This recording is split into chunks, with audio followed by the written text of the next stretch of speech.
Hello dear friend, today we shall be read We are not afraid to die if we can all be together।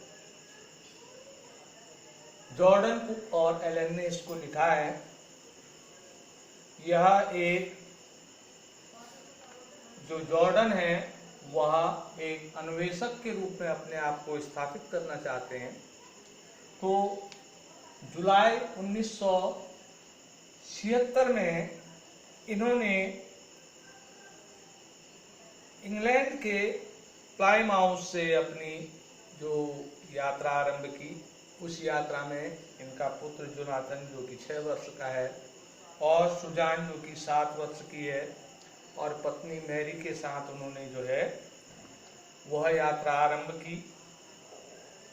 और 2 वर्ष पूर्व जिसे captain James cook ने पूर्ण किया था, उसी यात्रा को वह अनावश्यक रूप से पूर्ण करने का जो है स्वप्न देख रहे थे।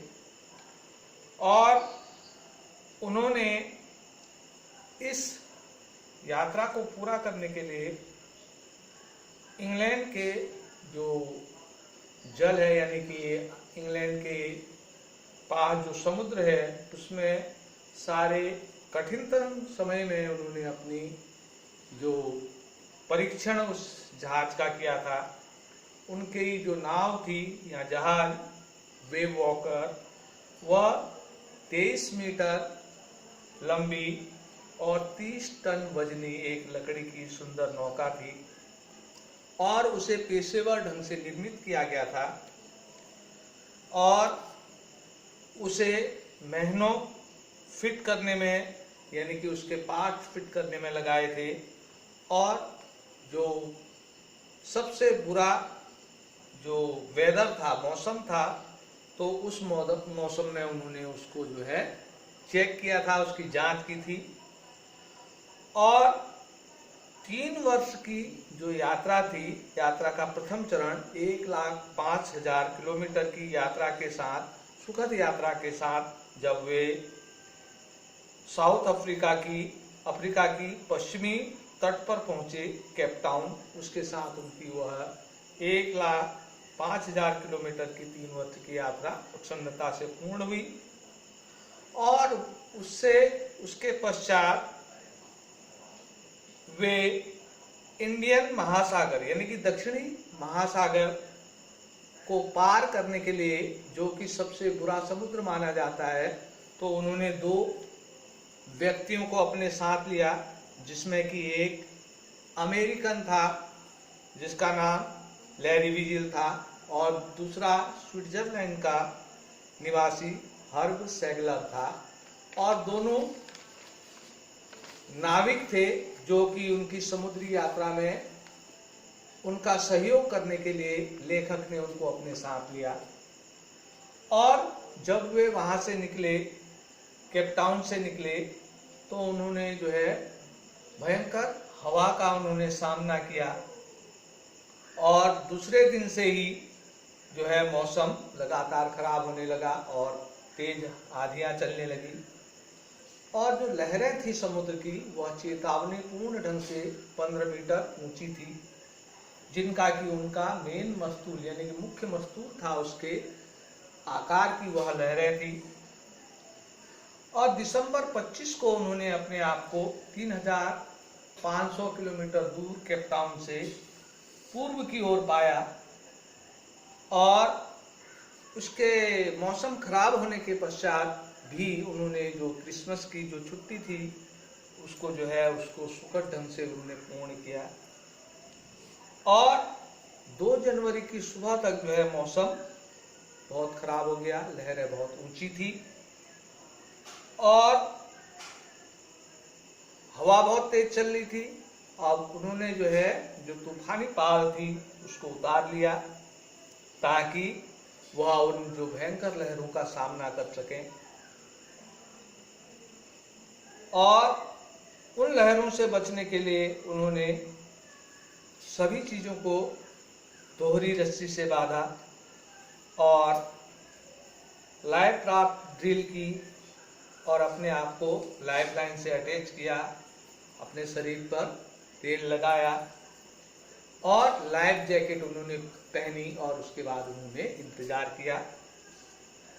और अपशगुन की जो पहला संकेत था वह शाम को लगभग 2 जनवरी की शाम को 6 बजे आया और उस भयंकर जो खतरे से पहले एक प्रकार की अपशकुनी शांति छा गई और हवा रुक गई और अचानक ही पूरा बादल काला हो गया। तब उन्होंने देखा कि एक बादल दहाड़ के साथ उनकी ओर आ रहा है। तो लेखक ने जब देखा नजदीक वह बादल पहुंचा तो वह बादल नहीं था बल्कि एक ऊंची लहर थी जो कि उनके जहाज से ऊंची थी।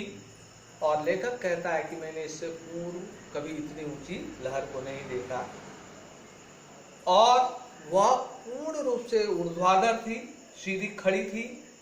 पहले तो लेखक कहता है कि मैंने सोचा कि हम इस लहर को पूर्ण रूप से पार कर लेंगे, पर वे उसको पार नहीं कर पाए और वह जो लहर थी उनके डेक से टकराई और उनके डेक को चकनाचूर करते हुए हरे और सफेद रंग का पानी उनके जहाज के ऊपर चढ़ बैठा।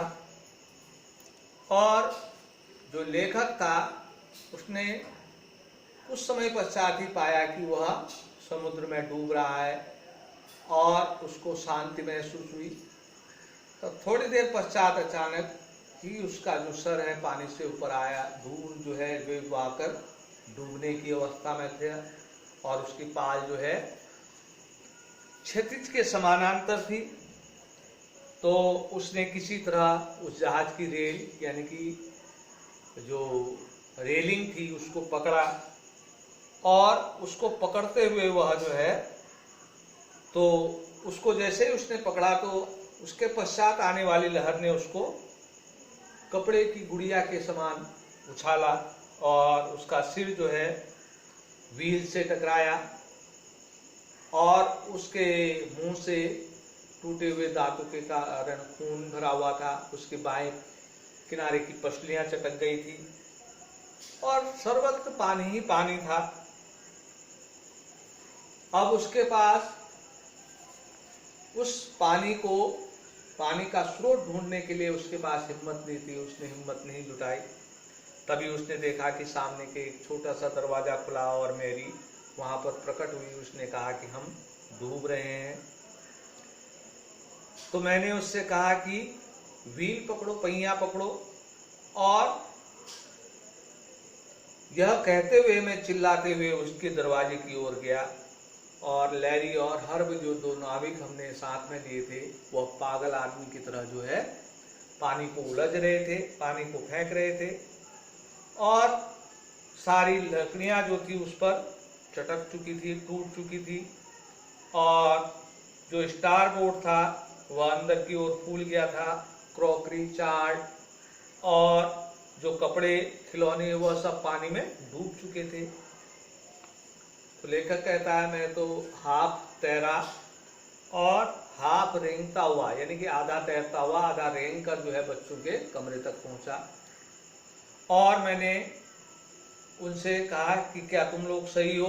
तो ऊपर बंक यानी कि ऊपर सोने का जो तख्ता था उससे आवाज आई कि हम सही हैं।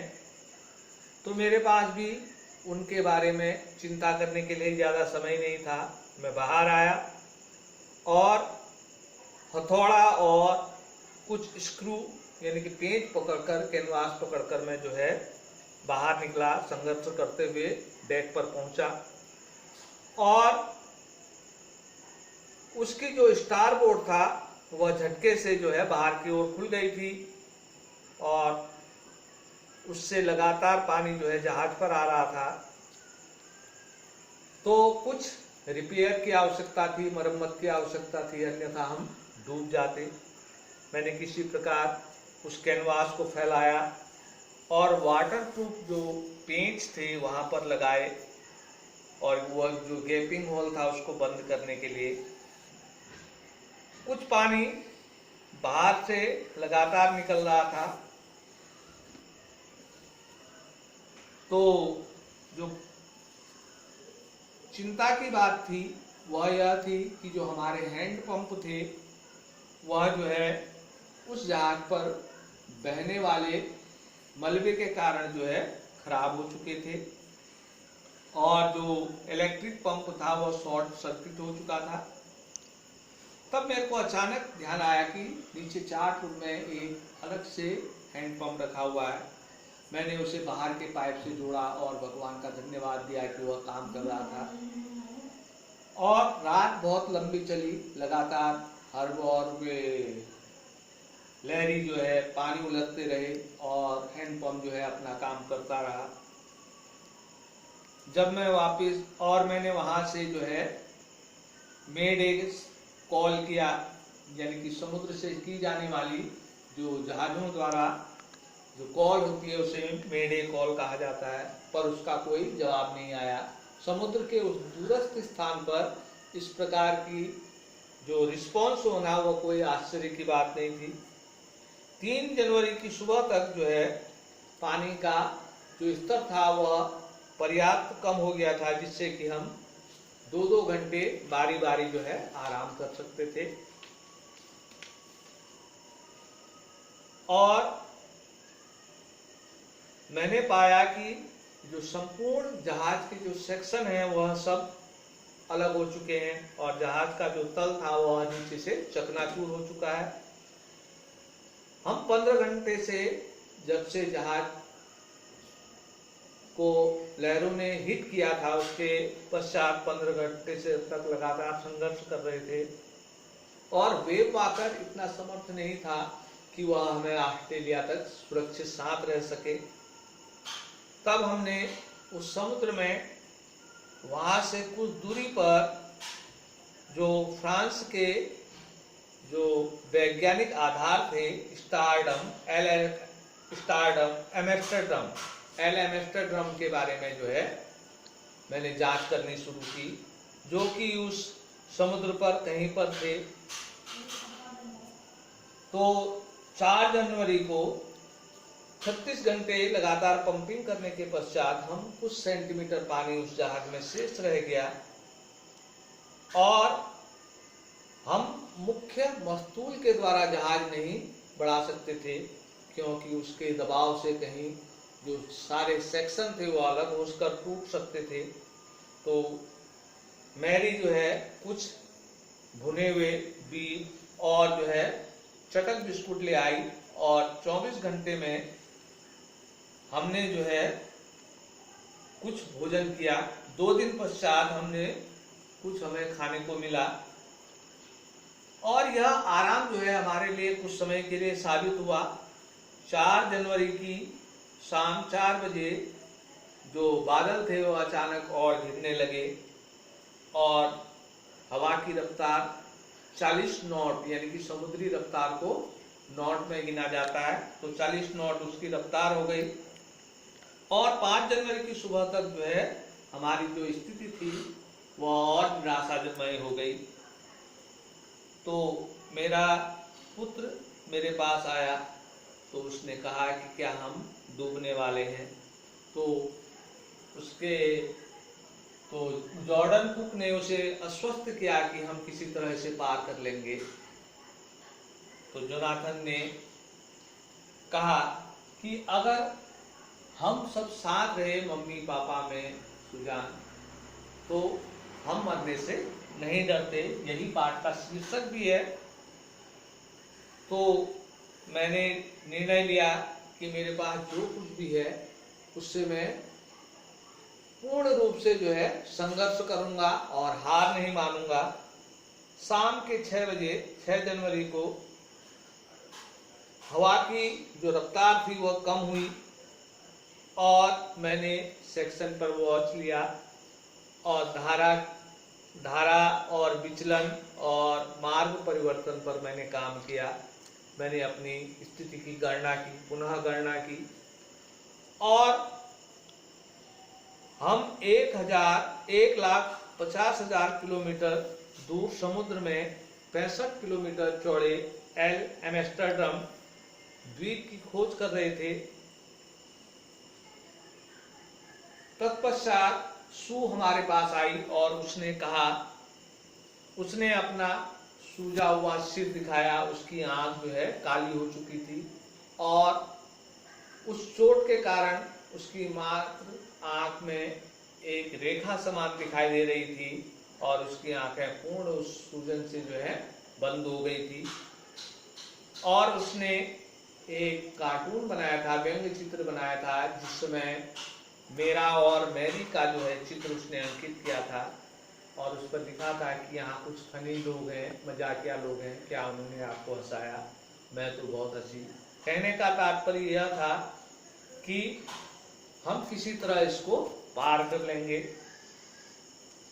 और 2 बजे 6 जनवरी को 2 बजे मैंने लैरी और हर्ब से जो जहाज का व्हील था उसको 185 डिग्री में घुमाने के लिए कहा और उनसे कहा कि अगर हम भाग्यशाली रहे तो शाम को 5 बजे के लगभग हम उस द्वीप पर पहुंच सकते हैं। और तब भारी हृदय से मैं अपने बंक पर चढ़ा, यानी कि अपने सोने वाली पटरी पर चढ़ा और मेरे को नींद आ गई। और जब मैं शाम 6 बजे उठा तो अंधेरा हो चुका था और मैं इस बात से शंकित था कि हमने उस द्वीप को खो दिया है। तभी वहां पर एक सिर प्रकट हुआ और वह जोनाथन का था। उसने कहा कि क्या आप मेरा आलिंगन करेंगे? तो मैं निराश था, मैंने कहा आज नहीं जेनी। तो जेनी ने कहा क्यों नहीं, आप मुझे आज मेरा आलिंगन करते, क्योंकि आप विश्व के सबसे अच्छे पिता हो और एक सबसे अच्छे कप्तान। तो उसने कहा कि आपने द्वीप को पा लिया है। तो मेरी खुशी का ठिकाना नहीं रहा और मैं दौड़कर बाहर आया। डेक से मैंने जो है उस एल एम्स्टर्डम की नग्न रूपरेखा को देखा और हमने शाम को उस द्वीप के किनारे जो है जहाज का लंगर डाल दिया और अगली सुबह उस एल एम्स्टर्डम में रहने वाले 28 जो लोग थे उन्होंने हमारा प्रसन्नता से स्वागत किया और हमारे पैरों के नीचे पुनः धरती थी। तब मुझे आशावाद के वह विचार याद आए जो कि हमने दुख की कठिन घड़ी में भी हमने नहीं छोड़ा। और मेरे को मैरी याद आई जो कि पूरे खतरनाक समय में, खराब समय में वह व्हील को थामी रही। लैरी और हर्ब जो कि उस जहाज पर नियंत्रण कार्य करते रहे और साथ और मेरा पुत्र जो कि वह हमारे साथ होने से मरने से नहीं डरता, साथ ही मेरी पुत्री जो उतनी चोट के पश्चात भी वह जो है हमें आगे के लिए प्रेरित करती रही। और उसके बाद में उसके खोपड़ी से खून के क्लॉट हटाने के लिए छोटे छोटे ऑपरेशन करने पड़े और वह लड़का जेनी जो कि मरने से भयभीत नहीं था, वह मुझे उनके आशावाद के विचार मेरे को हमेशा याद आते रहे। तो ये आपका पाठ का सारांश था। ये कठिन शब्द आप उतारेंगे, कल इसके पाठ के जो है प्रश्न उत्तर आप लोगों को क्वेश्चन आंसर कराए जाएंगे जिसे आप फिर उसमें नोट करेंगे। धन्यवाद।